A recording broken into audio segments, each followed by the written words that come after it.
حضرت امام مالک کہتے ہیں میں غریب کا بیٹا تھا۔ اکثر دین پڑھنے والے غریبوں کے بیٹے ہوتے ہیں۔ امیروں کے بچے ایف ایس سی پڑھتے ہیں، بی ایس سی پڑھتے ہیں، ٹیکنالوجی پڑھتے ہیں، غریبوں کے بچے دین پڑھتے ہیں، اور پھر امیروں کو ممبریاں ملتی ہیں، غریبوں کے بچوں کو اللہ ممبر عطا فرماتا ہے، مصلی رسول اللہ دیتا ہے۔ حضرت سیدنا امام ابو مالک فرماتے ہیں میں غریب کا بیٹا تھا اور میری 6-7 بہنیں، میں اکیلا بھائی تھا۔ آپ فرماتے ہیں میرے ابا جی فوت ہو گئے، میری امی پکڑ کے مجھے ایک دھوبی کی دکان پہ لے گئی، کہنے لگی اسے کپڑے دھونے کا طریقہ بتا دے، سلیقہ سمجھا دے، یہ بھی ایک چھوٹی سی لانڈری کی دکان کھول لے گا، میری بیٹیوں کا پیٹ پالے گا۔ دھوبی کہنے لگا ٹھیک ہے، میں 2-3 درہم بھی دوں گا مہینے کے، اور جب کام سیکھ جائے گا تو تنخواہ بڑھ جائے گی۔ امام ابو مالک رحمت اللہ علیہ فرماتے ہیں میں بہنوں کے لیے روزی کمانے نکلا، میں بیوہ ماں کے سر پہ بوجھ اتارنے کے لیے نکلا، میں غربت کے عالم میں نکلا۔ رستے میں امام اعظم کا مدرسہ تھا، فرماتے ہیں میں وہاں چمکتے چہرے دیکھتا، لیکن اپنی غربت کو دیکھ کے میں آگے بڑھ جاتا، پریشان ہوتا کہ میں کیسے علم حاصل کروں گا۔ آپ فرماتے ہیں امام صاحب مجھے اکثر دیکھتے، ایک دن امام اعظم باہر نکلے، مجھے کھڑے ہوئے دیکھا تو قریب بلایا، سینے سے لگایا، ماتھا چوما، کیا نام ہے؟ میں نے کہا ابو مالک میرا نام ہے۔ کہا تمہیں پڑھنے کا شوق ہے؟ کہا بڑا شوق ہے۔ کہنے لگے چل آجا پڑھا کر، آجا مدرسے میں پڑھا کر۔ کہتے میں سارا دن وہاں پڑھتا، گھر سے کام کرنے آتا، سارا دن امام اعظم کے پاس پڑھتا رہتا۔ مہینہ آیا تو میری اماں کہنے لگی تنخواہ لاؤ۔ میں نے کہا امی جی تنخواہ تو وہ دے گا جو ڈیوٹی پہ جاتا ہو، میں تو پڑھنے جاتا ہوں۔ کہتے اماں گھر سے نکلی اور بڑے غصے کے ساتھ نکلی، کہنے لگی مولوی نے میرا بچہ خراب کر دیا ہے، میرا بچہ خراب کر دیا ہے، میں کام پہ بھیجتی تھی، اس نے کس چکر میں ڈال دیا، مسلوں سے بھی کبھی پیٹ بھرا ہے، کام بھی تو کرنے چاہیے نا۔ کہتے امام اعظم کے سامنے کھڑی ہوئی، امام صاحب بڑے امیر کبیر آدمی، اربوں خربوں پتی تھی، اور پھر اتنے بڑے عالم فقیر، سارا بغداد، سارا کوفہ، سارا مصر سلوٹ کرتا ہے۔ بی بی آئی اور تیز جملے عورتوں کا طریقہ ہوتا ہے، کہنے لگی مولوی تیری سفید داڑھی، تیرا اتنا نام، تجھے خیال ہی نہیں آیا میں بیوہ عورت ہوں، تو نے میرا بچہ خراب کر ڈالا، میری یتیم بچیاں روٹی کہاں سے کھائیں گی، مسلوں سے بھی کبھی پیٹ بھرا ہے۔ کہتے اتنے سخت جملے کہے، پر قربان جاؤ امام اعظم سنتے رہے اور مسکراتے رہے۔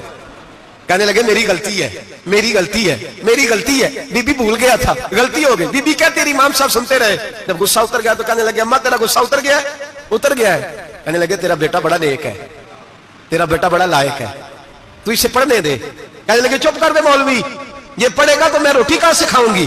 امام صاحب کہنے لگے مجھے بتائے گی تیرے گھر کا خرچہ کتنا ہے؟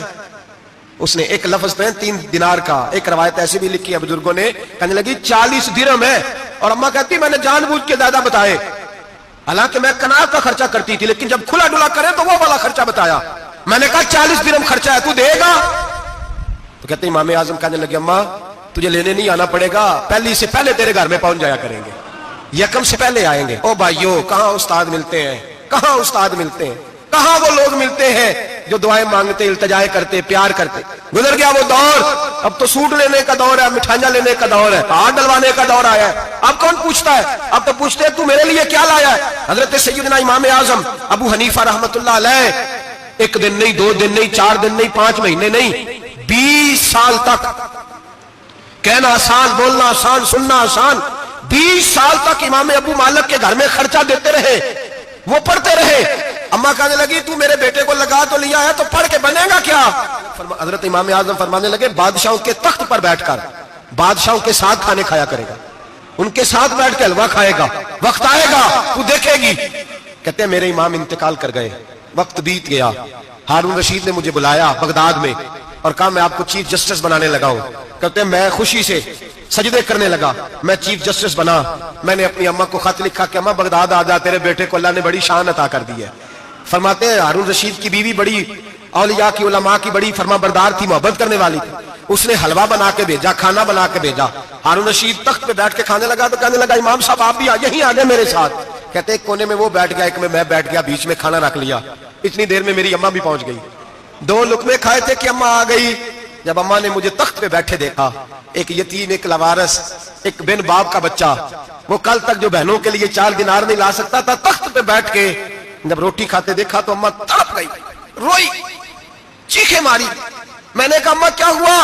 کہنے لگی بیٹا مجھے تیرا استاد یاد آ گیا ہے، اس نے کئی سال پہلے کہا تھا اسے دین کا علم پڑھنے دے، اسے فقیہ بننے دے، یہ بہت آگے جائے گا۔